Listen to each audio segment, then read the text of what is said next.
Hello, everybody. Welcome to Dangerous Ideas. I am Lee Camp. Happy Monday to you all. We got loads of big news, loads going on in this world right now, and I'll be getting to it all. But I just need to say the thing I'm most excited about, honestly, is that Unredacted Tonight, my return of Redacted Tonight, is coming. It'll be coming back. It'll be returning Unredacted Tonight on this Thursday, hopefully afternoon, maybe evening, but it'll be back this Thursday here on YouTube, free to watch. Also, I'll be putting it up on my other pages, Twitter, etc., Rumble. But make sure you hit subscribe. Make sure you check back on Thursday for the first episode of Unredacted Tonight. It'll be lower budget than Redacted Tonight. It'll be completely independent, not connected to anybody else. But yeah, that's this Thursday. But okay, let's get into it. I'm actually going to start with a 40-second clip of Zelensky. Good old Zelensky. Just willing to be a pawn in this proxy war to the end. You know, he really has made the whole comedian as president thing not so admirable, not so cool. You know, surround himself with Nazis and the like. But I was really hoping for a better comedian as president. But anyway, here is him saying, you'll see, it's a little hard to understand. His English is not amazing, but I don't blame him for that. I barely speak more than a language. I speak 1.3 languages. But he says he has not been invited to the peace talks that apparently are ongoing. First, that maybe there is something at the table, but not on our table. So I didn't see any invitations, envoys, etc. from Ukraine to meet with some other envoys. But anyway, envoy, this is that national. I mean, this is security advisor, and so we don't have any papers, any invitations, and it's something strange for me to speak in this case. In this format, if before we don't have any negotiation between us and our strategic partners. As I remember, Russia is not our strategic partner. So there he is saying he's had no connection. No one's reached out to him in terms of the apparent peace talks that are ongoing between, it seems mainly between Trump and Russia. And this has to do with the fact that this has been a proxy war all along. And some people like me have called it a proxy war all along and told you from day one it was a proxy war. And now you're seeing the proof of it being a proxy war. And what do you know? We were right. Of course, I've given you proof of that all along and said, what do you know? We were right. But yeah, here's Zelensky saying he is not a part of any kind of peace talks between that are supposed to create a peace or a détente between Russia and Ukraine, which is a proxy war between Russia and the United States. And Trump's representative to Ukraine has said that Europe will also not be involved in the peace talks, although they've started to back away from this a little bit. But I think this was the truth, and now they're trying to get Europe not to be too upset. European nations, from Newsweek, will not be directly involved in brokering a ceasefire agreement between Russia and Ukraine in the ongoing war. Retired U.S. Lieutenant General Keith Kellogg, President Trump's special envoy for Ukraine and Russia, said on Saturday, although he said the continent's interests would be considered in talks to secure peace in Eastern Europe, as if the U.S. has ever considered Europe's interests. The U.S., part of the reason for this proxy war was for the U.S. to force Europe back into a vassal state situation, and they've largely done that. I mean, the EU was starting to align more economically with Russia, which makes sense geographically, and the U.S. didn't like that very much because if Europe starts becoming friendly with Russia, what do you know? The U.S. is the one who's off in the ocean. You know, we're not next to them. It's much easier to get oil from Russia than from the U.S. or other countries. So we completely obliterated their energy sector. Their economies have been feeling a lot of pain so that we could have our proxy war in Ukraine. Not to mention, if there is some sort of nuclear exchange, it's quite possible it would hit Europe first. When asked about European countries, whether they'd have a seat at the table, Kellogg responded, "I think that's not going to happen.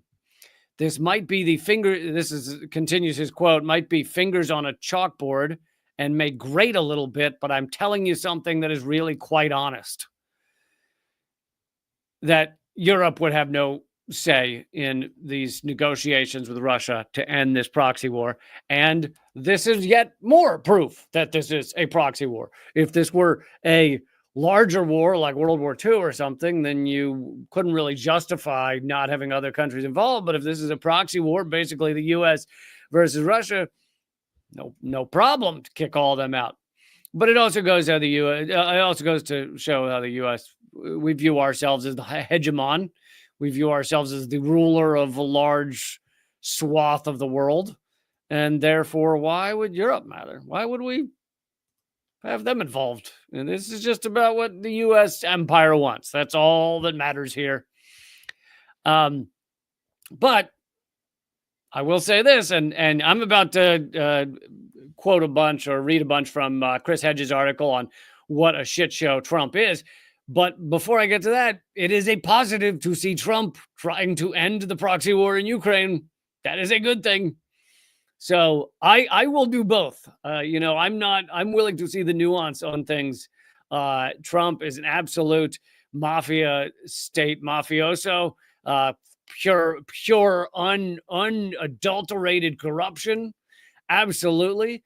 And we're going to get into that in just a second. But I will also talk about how, hey, he's trying to stop the proxy war in Ukraine. And he is not anti-war. This is a guy who dropped 40,000 bombs his first year in office in his last term. And I would be shocked if that number decreases much. That being said, Trump has said he wants to decrease the military budget by 50%. But I have also stated, never believe anything Trump says. Until you see something happen, it's absolutely insane. Like, imagine how many books you could fill in everything Trump has said that's not true, that many times he's not even tried to make true. It's not like he tried to do everything he said he was going to do last time around. Some things he did. But here he is. This shocked a lot of people during the press conference the other day. One of the first meetings I want to have is with President Xi of China, President Putin of Russia. And I want to say, let's cut our military budget in half. And we can do that. And I think we'll be able to do it. Elon Musk identified In half. Will he do that? Will he even begin to do that? I find it pretty unlikely. In case I need to remind y'all of what exactly our military is. Let's see. I typed it up the other. I typed up a brief list just so people can remember what exactly our Pentagon is. It is basically the largest money laundering death machine in the world. Absolute machine, the largest murder machine you could ever imagine, that the world could ever imagine. There has never been anything killing more people actively, other than the mosquito. There's not. Okay, it's U.S. military and mosquito. They're neck and neck. They're neck and neck. Does the mosquito have a neck?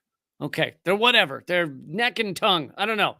Anyway, but just a massive $1 trillion a year murder machine. The Pentagon has failed 7 audits in a row. It has never successfully been audited.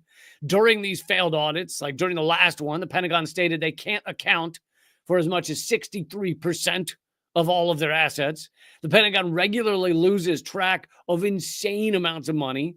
There was the widely reported $21 trillion of unaccounted for financial adjustments in the 15-year span. That number is now much larger. The Pentagon regularly finds that it owns equipment that it didn't know it owned, vehicles, buildings, roads, whole territories that it didn't realize it owned. when Secretary Gates was head of the Pentagon, he tried to get into the waste and fraud in the Pentagon, tried to reveal it and decrease it. And ultimately, like on his final day as Secretary of Defense, he said they failed, basically. Same as the audits. We couldn't do it. He said that in that speech, he said that in many departments of the Pentagon, they couldn't even find out how many people worked there. Essentially, the Pentagon loses track of a lot of human beings. Not everything lost by the Pentagon, though, is like numbers on a computer screen. There's also printed cash, like the $12 billion of printed U.S. money that was lost in Iraq, like literally saran-wrapped pallets of cash disappearing.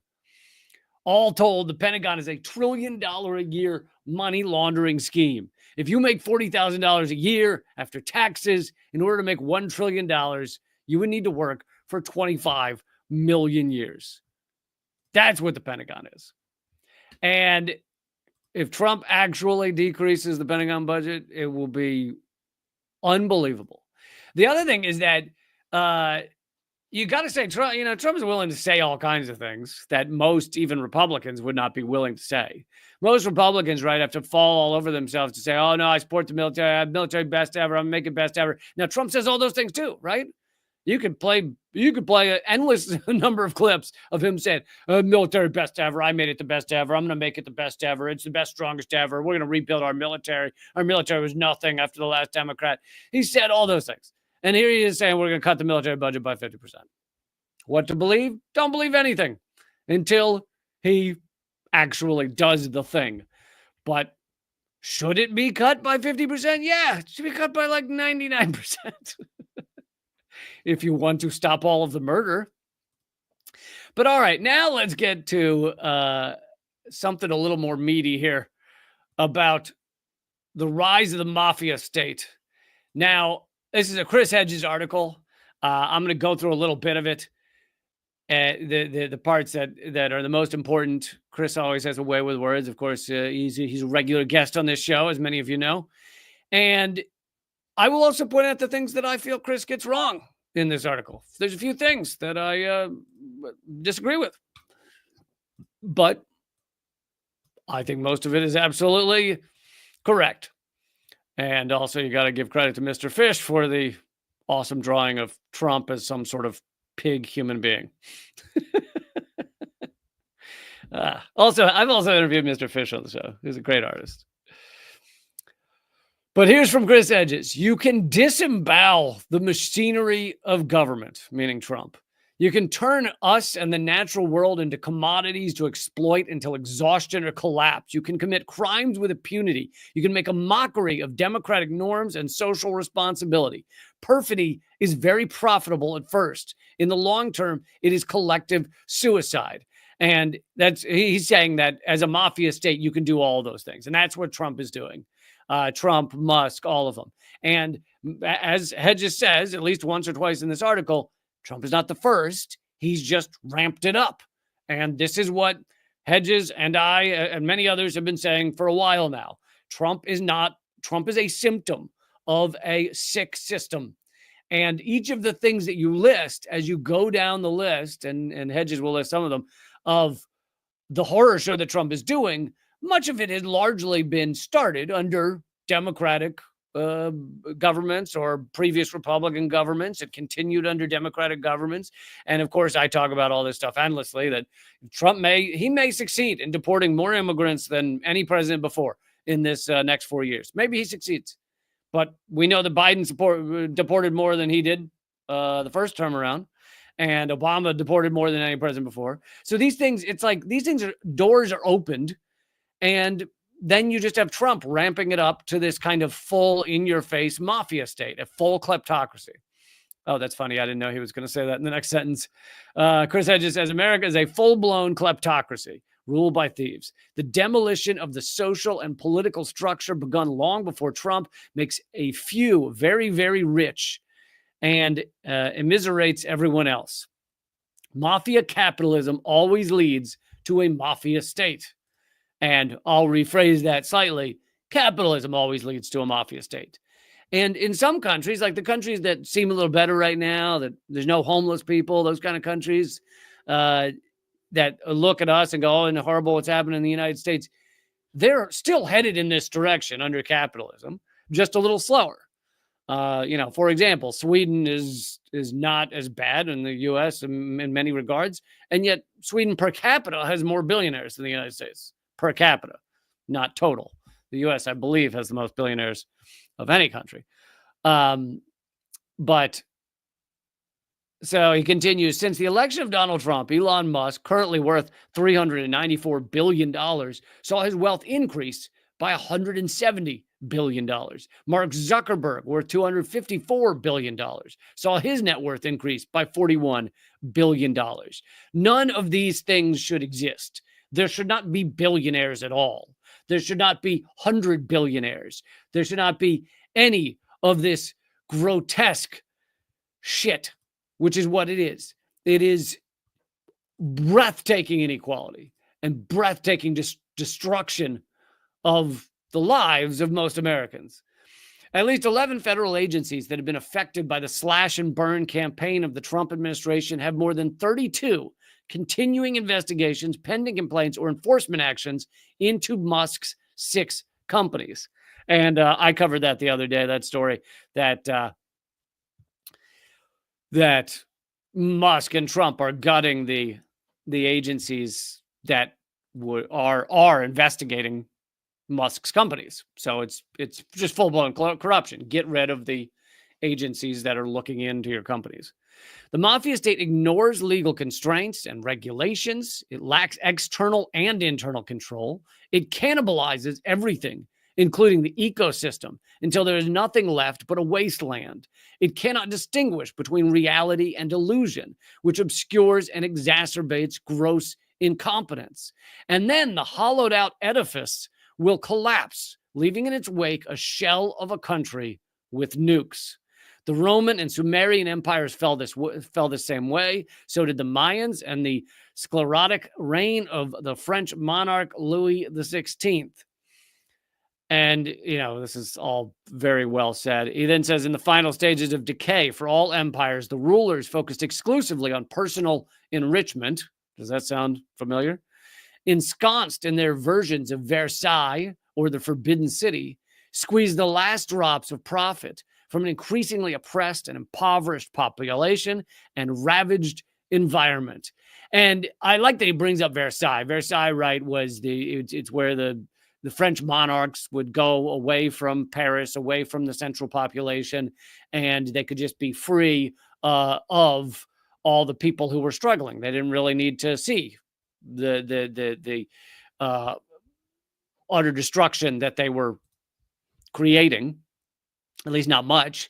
And they could just live there with all their money, all their butlers, all their servants, all their cakes and their high level of foods, and just gorge themselves and sit around all day in a hedonistic wonder world, while the rest of the country or area or region were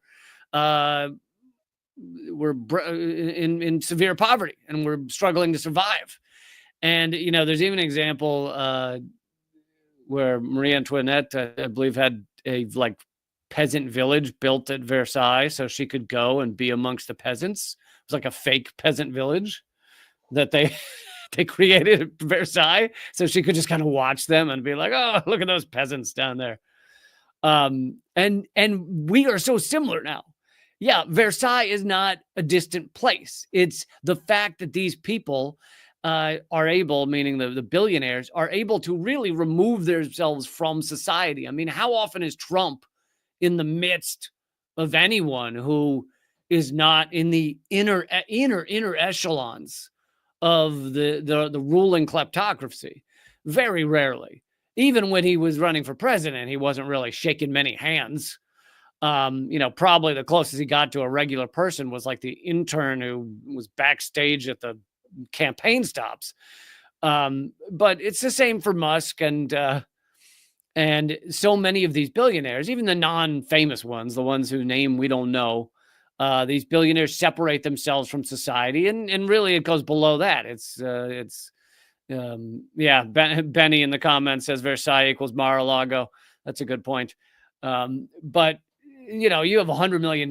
You are not living in the same world as most of us. You're flying on private jets. You're taking private cars. You have a gated driveway that no one ever gets near. Like, you don't even want your mailman getting close to your front door. So they are able to separate themselves from our reality. Hedges continues, unprecedented wealth is inseparable from unprecedented poverty, because it doesn't seem like it. It seems disconnected that, okay, Elon Musk gains $100 billion in the past few months, and inequality is horrific here in the United States. They seem like separate things almost, but they're not. Like, his money has to come from somewhere. That crazy exploitation has to come from somewhere. Thank you, Ronaldo, for the super chat supporting the show. Embodied for us is let's see, the more extreme life becomes, the more extreme ideologies become. It's embodied right now in Christianized fascism, which turns con artists, morons, criminals, charlatans, gangsters, and grifters into prophets, while branding those who decry the pillage and corruption into traitors. The rush towards self-immolation accelerates intellectual and moral paralysis. And this is so true that these grifters are turned into prophets. And you look at Trump, and there's so many people across this country. Many of them are not, barely have two pennies to rub together, as the expression goes. And now anyone under 20 goes, two whats? They don't have money, but they view Trump as some kind of savior. It's like, no, you are not. He doesn't care about you at all in any way. All he and Musk and the others care about is enriching themselves and basically continuing U.S. hegemony to some level so that they can continue to enrich themselves. But we are seeing the collapse of the empire. They may fast forward it. It was going to continue either way. If you have one of the two corporate capitalist parties running things, it was going to continue either way, but they may accelerate it. The mafia state makes no pretense of defending the common good. And that's another good point too, is basically they've, I made the theme of one of my episodes last week, the mask is off, because that's what most of the pretense is gone. There's very little, like, other than the slogan, Make America Great Again, there's very little of them trying to act like they're going to help you that much. They're really just tearing up the things that get in their way now. Trump, Musk, and their minions are swiftly repealing executive orders, meaning old executive orders, regarding health, environmental, and safety regulations, food assistance, as well as child care programs such as Head Start. They're closing federal defenders' offices, which you don't hear a lot about federal defenders.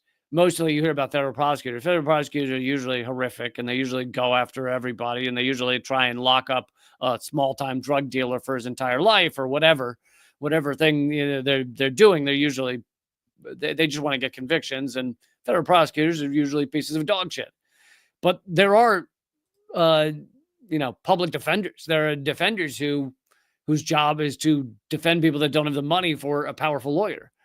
And, many of them use that. Most of public defenders are a stepping stone to where they make the money. They're willing to do that for a while to get their feet wet, and then they move on to make money in this society, because they don't make a lot of money as a public defender. So some of them are actually just good people. There are good lawyers out there that are trying to help people. That doesn't mean that many of them don't try and make a lot of money and then also do pro bono stuff on the side, but whatever. My point is just federal defenders is a thing. Anyway, they're closing the federal defenders' offices, which provide legal representation to the poor. They've cut billions of dollars from the budget of the National Institute of Health, jeopardizing biomedical research and clinical trials.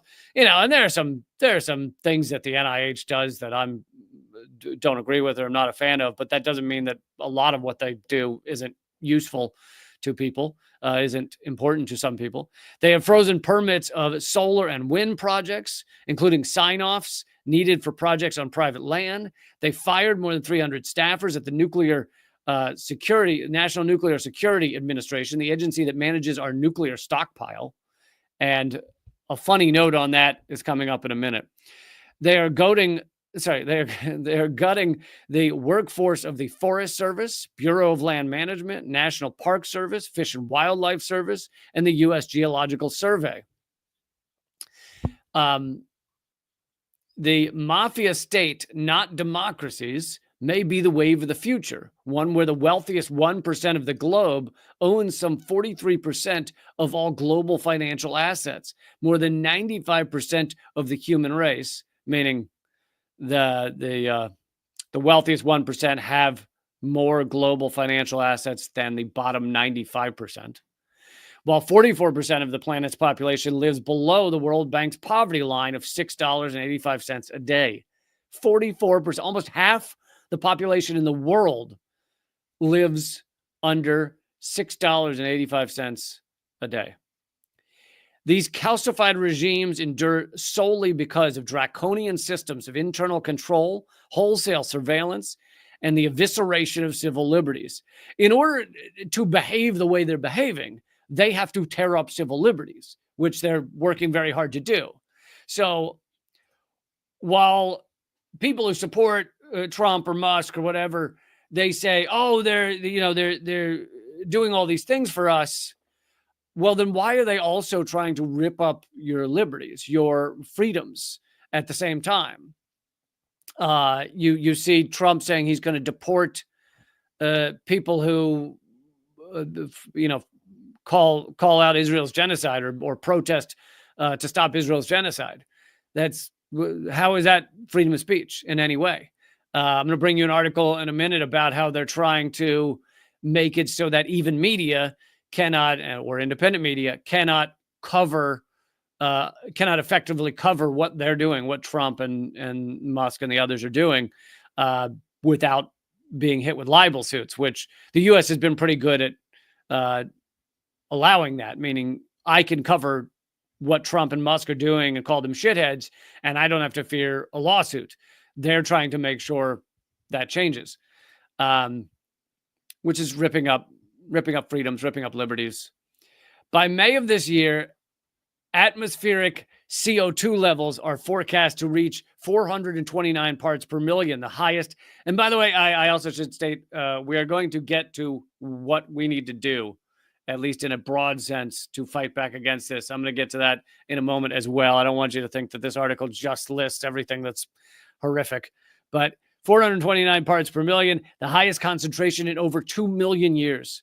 The Intergovernmental Panel on Climate Change estimates that the measurement could reach 541 to 970 parts per million by the year 2100. At that point, huge parts of the planet beset with high population density, droughts, soil erosion, freak storms, massive crop failures, and rising sea levels will be unfit for human existence. If we continue on this path, in 75 years, a lot of the globe will be unfit for human existence. Now, here's my biggest disagreement with this article. Hedges gets into the analogy of Easter Island. He starts talking about the Easter Island civilization. You guys know Easter Island. It's the one with the very cool statues with the big heads, the Moai. Is that how it's pronounced? Anyway, unfortunately, Chris Hedges repeats the kind of myth that the Easter Island basically has no native residents anymore. And the myth is that what killed them was that they were destroying their environment, and rather than figure out a way to live sustainably, they believed in their religion, which was the Moai, and the larger the statue you built and got into position, the better chances the gods were going to listen to you and bring you the rain and the wood and everything that you need to survive, and the animals and the birds, and so the myth is that they kept building bigger and bigger statues, which required actually a lot. It wasn't just a lot of time and effort. It was a lot of, we had to chop down tons of trees to be able to move these things around the island and stuff like that. So the myth is that they chopped down all their trees in order to make these statues, in order to live in their kind of imaginary religious beliefs, which then killed them. But there's a lot of evidence that that's not actually what killed them. It probably didn't help, but that's not actually what killed them. What it seems more that what killed them was colonizers. That I don't actually remember who it was, the colonizer that first arrived at Easter Island, but like the combination of the germs that those colonizers passed on, with the fears and the harm to their society, and the various pillaging of the island by colonizers is what really killed the Easter Island natives.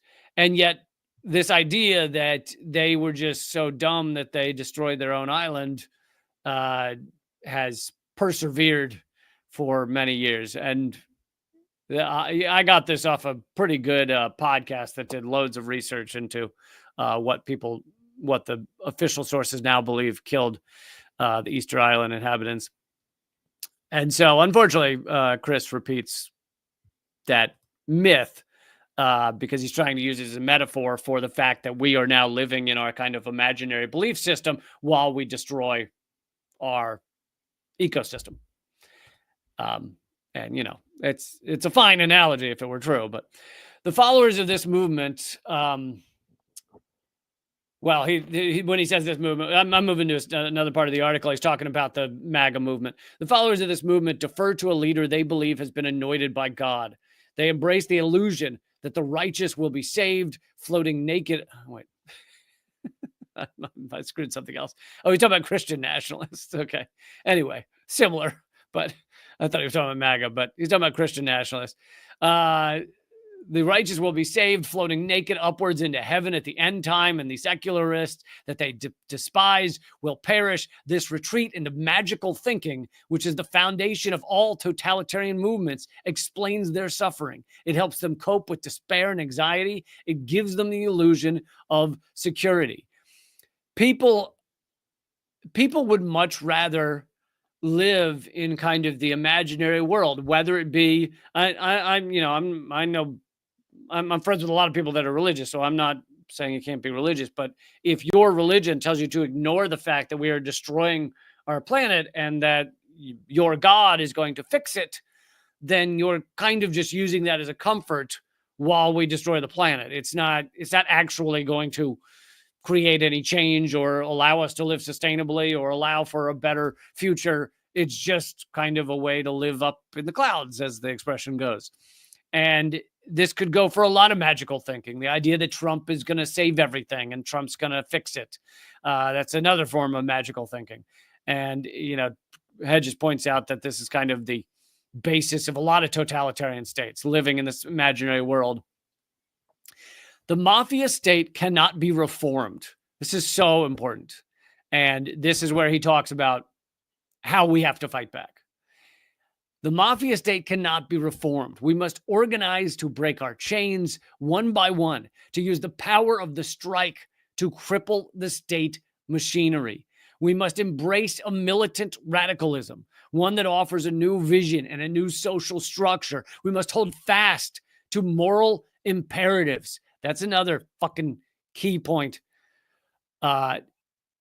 You need to have moral imperatives. You need to, this is the difference. This is the nuanced difference. You need to be able to work with other people you disagree with on many things. Okay. We will never, if we're waiting for everybody to be right, to agree with us on every last policy issue, then you will be able to cancel everyone and listen to no one. There will be no one you find where you are like 100% on everything. If you want to create change, you have to be able to work with people that are not 100% like you and do not agree with you 100% of the time. But you also, this is the key second step, have to have moral red lines. I cannot regularly work with someone who supports a genocide. I cannot vote for a Biden or a Trump who supports and endorses a genocide. That is a red line. It doesn't matter. Even if I knew that Trump was going to be as bad as he is, which, most people knew, and Biden was as bad as he is, I couldn't vote for Biden because I'm not going to vote for someone perpetrating a genocide, sending missiles every 36 hours to fucking Israel. So there's got to be a red line there somewhere. But you have to be able to work with people you don't agree with on 100% of things. And so he says we must hold fast to moral imperatives. We must forgive mortgage and student debt, institute universal health care, and break up monopolies. We must raise the minimum wage and end the squandering of resources and funds to sustain the empire and the war industry. We must establish a nationwide jobs program to rebuild the country's collapsing infrastructure. We must nationalize the banks, pharmaceutical corporations, military contractors, and transportation, and embrace environmentally sustainable energy sources. None of this will happen until we resist. The mafia state will be brutal with any who revolt. Capitalist, as Eduardo Galeano writes, Galeano, view communal cultures as enemy cultures. The billionaire class will do to us what it did to the radicals who rose up to form militant unions in the past. We had the bloodiest, meaning the U.S., bloodiest labor wars in the industrialized world. Hundreds of American workers were killed. Tens of thousands were beaten, wounded, jailed, and blacklisted. Unions were infiltrated, shut down, and outlawed. We can't be naive. It will be difficult, costly, and painful. But this confrontation is our only hope. Otherwise, we and the planet that sustains us are doomed. And we've got to work together. You've got to be able to fight this fight alongside people that, guess what, voted for Biden, guess what, voted for Trump. As long as they're willing to fight for many of these things that Hedges just listed, I heavily support union strikes right now against companies that are, for various reasons, whether they're exploiting workers, whether they're endorsing, but funding part of party to a genocide, whatever the reason is for the strike, I support all those strikes. But guess what? Those striking workers, some of them are going to have voted for Biden. Some of them are going to have voted for Trump. That's important right now. If you're working towards the same end, but you have to have a moral red line as to how you'll behave morally. And speaking of the unions, let's see. This just happened the other day. Utah's anti-union bill sparked outcry as the labor movement fights back. And this article is a couple of days old, which means it's acting like this. The article speaks as if the bill has not yet been signed, but it has now been signed by the Republican governor of Utah. So Utah has just signed HB 267 that essentially bans unions because, as Chris Hedges was just making clear there, one of the few structures that we have to fight back is our labor. One of the most important things we have to fight back is our labor. And so unions are one of the most dangerous things to this totalitarian system. And they want to ban the things that could threaten them, that could get in the way of their control and destruction and extraction of our society. So Utah has essentially banned unions. A controversial bill in the U.S. Let's see. The bill, and again, they're speaking as if it's past tense, but it has already been signed. So this is now present tense, or whatever. Not past tense, but hypothetical, and now it's reality. The bill makes it illegal for any federal agency in Utah to recognize labor unions or engage in collective bargaining with their employees. So it only speaks to federal agencies, but obviously that is a large swath of the workers and the society in Utah. The sweeping measure impacts thousands of workers, including teachers, healthcare workers, emergency responders, a variety of other workers employed by federal agencies. Many federal employees rely on unions to fight for fair wages, benefits, working conditions. The bill met fierce opposition, but apparently not enough to stop the governor from signing it. It's harmful to individual employees, but has a far-reaching consequences for the broader labor movement. And so, yeah, we're going to see bills like that. You know, this one had to do with federal agencies, but I'm sure you will see the steps being taken soon to outlaw unions statewide. And this is where it's headed. And these are the things, the tools that give us power, are working together and using our labor as a tool, as a weapon, etc. And let's see. Oh yeah, here's the article about the governor signing it into law. Despite pleas for a veto, Utah Governor Cox, sounds like he's a Cox, signs bill banning public unions from collective bargaining. So that has been signed. Okay, I got a bunch more stories about to get to, but I wanted to remind everybody Thursday is the beginning of Unredacted Tonight. I am bringing back Redacted Tonight, smaller budget. It's mainly just me. Not, fortunately, I don't have the correspondence right now, but you'll see. I think you will very much like the show. I think you'll be excited to have it back. I'm excited to have it back. I've worked very hard to create this, and it's completely independent. It's not connected to RT America or anybody else. It's called Unredacted Tonight. It will be on my YouTube. It will be on my Rumble. It's free to watch. I'll probably put it on my Twitter as well. I don't know the time Thursday right now that it'll come out. I'm hoping for Thursday around like 4 p.m., something like that. But at the moment, it is, I'll just say Thursday afternoon, evening. So in order to keep up to date about new episodes and all that stuff, in order to actually know you didn't miss one, because hitting subscribe only does so much. They basically won't tell you when you subscribe to my stuff.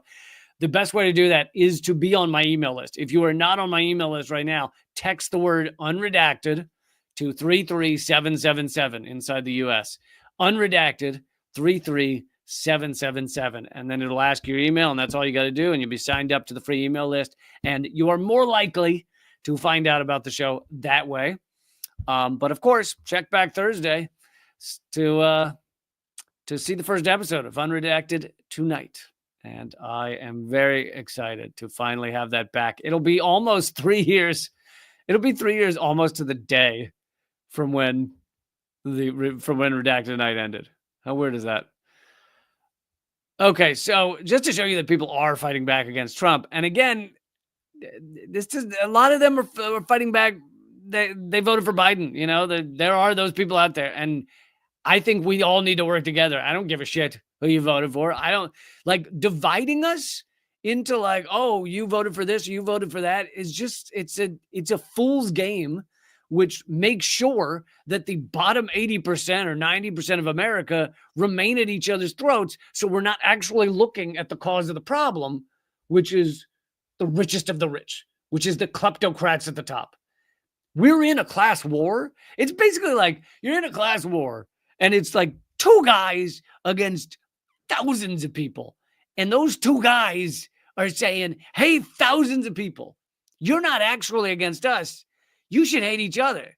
And then the 1,000 people going, oh, good idea. Let's all just tear each other apart. Beautiful. It works. It's genius. Gets everybody thinking that your real enemy is the guy living next door, not the guy living in the goddamn mansion with a private jet. Okay, here's Status Quo posted some video of this is today in New York City.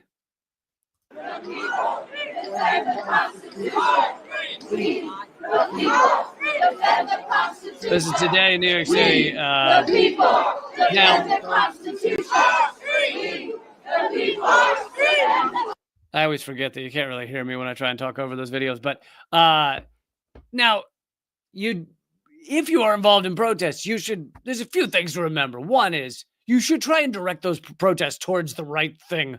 If it's just Trump should be impeached, then no, you've lost the point. This is a system. This is systemic wide. So it can't just be Trump should be impeached. It needs to be far more than that. I listed about 40 things that Chris Hedges was just talking about there. It needs to be far more than just impeach Trump, which is where they'll try and, many of the liberals will try and angle you. Says you get rid of Trump and all will be right remember when all was right in the world under Biden? No, that's wrong. The other thing that you have to remember being involved in protest is this is good for waking people up and showing them that there are others and uniting. But if it's just a walk down a street and then you go home, then as Eleanor Goldfield says, that's a parade. That's not a protest. You can have a parade, and parades are, like I said, they're good for waking people up. They're also good for largely for younger people. Like younger people can see that this is something that goes on. So they're good in that regard. That we can actually speak out. We can stand up about it. But see, some of these posters say depose, get rid of Trump, and that does nothing. Okay, let's say you get rid of Trump. Okay, J.D. Vance is in office, and he does what? Oh, all the same shit? Okay, you get rid of them. Who's in office? Elon Musk or some shit? Okay, you get rid of them. What's it? It's nonsense. Okay, guess what? You get rid of all of them, and you put in a Democrat. Oh, all the same shit, except that it has a smile on it. It's got a rainbow flag smacked across the front. They're completely confused as to what the problem is. And in Hedges' article, I was just reading, we were talking about the climate crisis, talking about the destruction of our environment and everything else. Was that not going on under Biden? Oh, that wasn't. Oh, okay. It was fine. Yeah, it was fine. There was no climate crisis under Biden. So I forgot. No, it's nonsense. Okay, what was I going to get to next? Oh yeah, I mentioned this earlier, so I need to cover this. Steve Wynn, the Trump mega donor, who's also owner of Wynn Casinos and other casinos, he's bringing a lawsuit to basically that if it succeeds, if the Supreme Court were to overturn their old decision, then it would make it nearly impossible to do media coverage on the ruling elite, on the oligarchs, on people like Steve Wynn. In 1964, the United States Supreme Court issued a unanimous decision known as the New York Times Company versus Sullivan that further protected freedom of the press and speech under the First Amendment of the Constitution. Billionaire Steve Wynn, a casino tycoon and former finance chair of the RNC, has now asked the Supreme Court to overturn that precedent. During the 2024 election cycle, he donated over $1 million to groups that supported Donald Trump. Floyd Abrams, a renowned First Amendment lawyer who represented the New York Times in the Pentagon Papers case, has described Sullivan as the single greatest First Amendment victory for press in American history. It established an actual malice standard for defamation to ensure that debate on public issues remained uninhibited, robust, and wide open. Particularly, it protected vehement, caustic, and sometimes unpleasantly sharp criticism of government and public officials, enabling the press to perform its watchdog roles. Basically, this doesn't, I'm not going to say that our mainstream media is still performing a watchdog role. It really does a garbage job of that. But this precedent, this Supreme Court decision, means that I can say Trump is a effing lunatic, a megalomaniacal, racist piece of dog shit. And I, again, don't have to worry about prosecution for that because I'm allowed to say that. Isn't that great?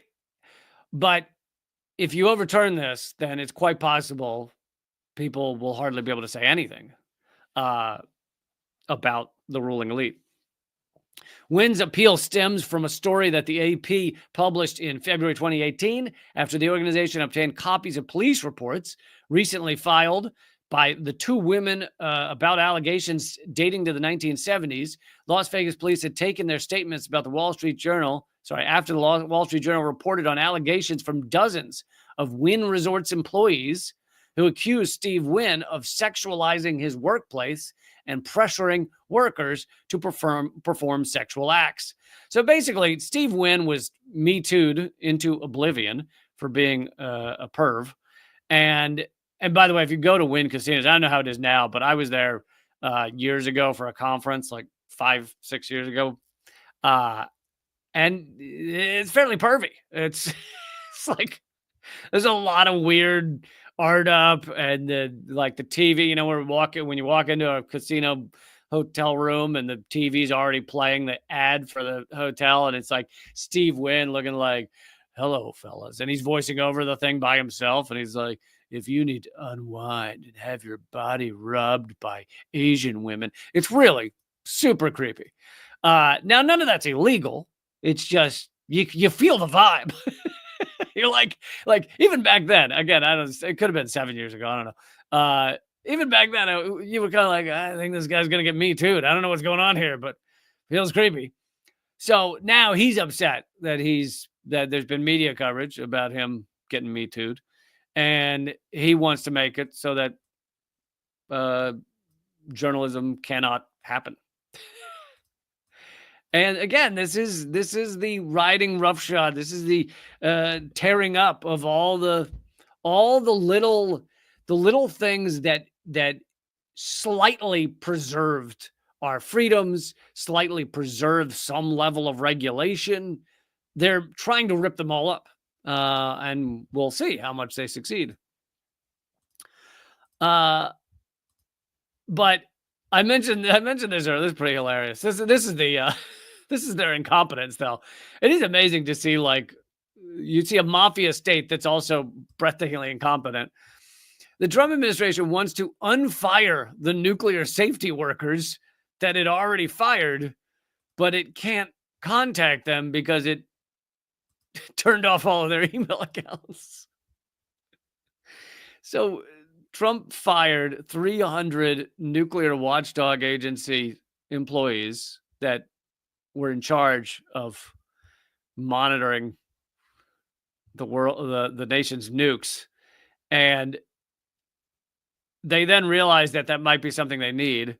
So now they want to unfire them, but they already canceled all their email addresses. And so they actually don't know how to reach them. Oh, you gotta love mafia state incompetence. Is the best. And this is not the first decision that he has overturned because he realized how dumb his decision was after he did it.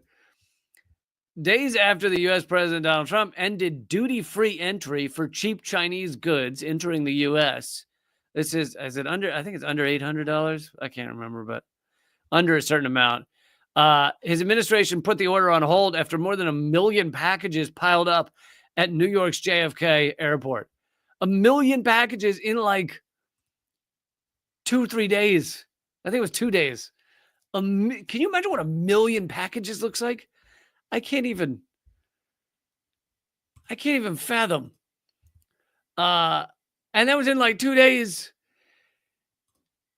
And basically this is them deciding that they don't want to have duty free because it's the smaller ticket items. And I guess there was apparently it dates back to 1938 that these items could come in without a tax. And so Trump just signed something that says you can't do that anymore. But you've got millions of items that are already here in transit, everything else. And so in the span of a day, you have 1 million packages sitting there. And they're like, oh, shit. Oh, okay. This is collapsing our package system. And so now they've overturned their order, but they're apparently still going to do it. They just have to try and figure out how to do it without everything collapsing. Okay, I have to show. I have to show the video of Jerry Seinfeld. It's like a 30-second video of Jerry Seinfeld. 10-second video of Jerry Seinfeld being tricked into into doing a selfie that does not go the way he hoped it would go. This is Jerry Seinfeld. Jerry, can I get a selfie? Sure. Free Palestine! I don't care about Palestine. That's sad. Jerry, can I get a selfie? I don't care about Palestine. And Jerry Seinfeld, for those of you who don't know, is big into Israel, loves his Israel. In fact, a year or two before October 7th, he took his family on a Israeli terrorist training camp where you go and learn how to be the IDF. It's run by the IDF. You go on a fantasy IDF training camp. It's for rich idiots. So he did that several years ago, and he's also made many other statements. His wife donated to, I can't remember what organization it was, but the effort to have Palestinian students, well, not Palestinian students, just anyone's free Palestine students, arrested on college campuses. And this is a guy who's notoriously apolitical, on just about everything else, except he endorses this genocide. And he's gotten really upset at protesters at his shows. But if you're going to, if you're supporting a genocide, then I think you end up with protesters at your shows. That's just kind of how that works, right? It's kind of a thing with being into genocide. And, it's kind of sad for me because when I started comedy, when I was 12 years old, and I first started writing. I first performed when I was 17, stand up, but I started writing comedy at 12. And what got me into it was really just two people. I read their writing, Jerry Seinfeld and Dave Barry. And of course, at that time I'm 12, so it's cheesy stuff. I was no comedy genius at 12, but I read Jerry Seinfeld's book, and at the beginning of his stand-up comedy book back then, he said, I never knew that when I started writing down these ideas when I was 15, that they would become a book and become a stand-up career, blah, blah, blah. And I was sitting there 12 and 13 years old going, I'm almost that age. I could start writing down my ideas. And it really got me into it and got me going. And I don't know that I'd have found this career if it weren't for some of the inspiration like him and, a few other people. Yeah, I'm not saying there were other inspirations, Carlin and many others, but it's really sad to see this sad man who acts who is completely apolitical. He's been asked in interviews about climate change. He's like, I don't know. He's like, he literally said, I don't know, every generation has their thing that they have to deal with. And, for us, it was Vietnam, and for them, it's climate change. Acted like it was too much litter. Yeah, it's too much litter. We really got to do it. She acts like all this stuff is meaningless. Politics, except loves Israel. I got to show the video one more time. Jerry, can I get a selfie? Sure. Free Palestine! I don't care about Palestine. I don't care about Palestine. What a lovely, lovely man. Also, it's you really have to say, I don't care about Palestine. So sick. What a waste of a flesh bag. Anyway, really, I've really done a 180 on Seinfeld across my life. Okay, I'm going to wrap up the show. I do these live streams Monday, Tuesday, and Thursday, 3 p.m. Eastern, noon Pacific. But big reminder, Unredacted tonight, the first episode will air this Thursday. And we should be going just about every week after that. So, and it'll depend a lot on you guys, on how much support you guys are able to give and help out. And I really hope you will. So in order to do that, click subscribe, click the bell icon. But most importantly, it's just when the episodes start coming out, I hope you'll share it with people and let them know that it's back, Unredacted Tonight. And yeah, text the word. If you aren't on my email list, text the word unredacted to 33777 to join up. Oh, also a new episode of my podcast, Just Comedy, just dropped. Just Comedy. You can look it up on any podcast platform, Apple Podcasts, whatever, Spotify. It's called Just Comedy. New episode. Episode 10 just came out, and it's all my comedy stuff, and you'll love it. So check it out. All right. Keep fighting.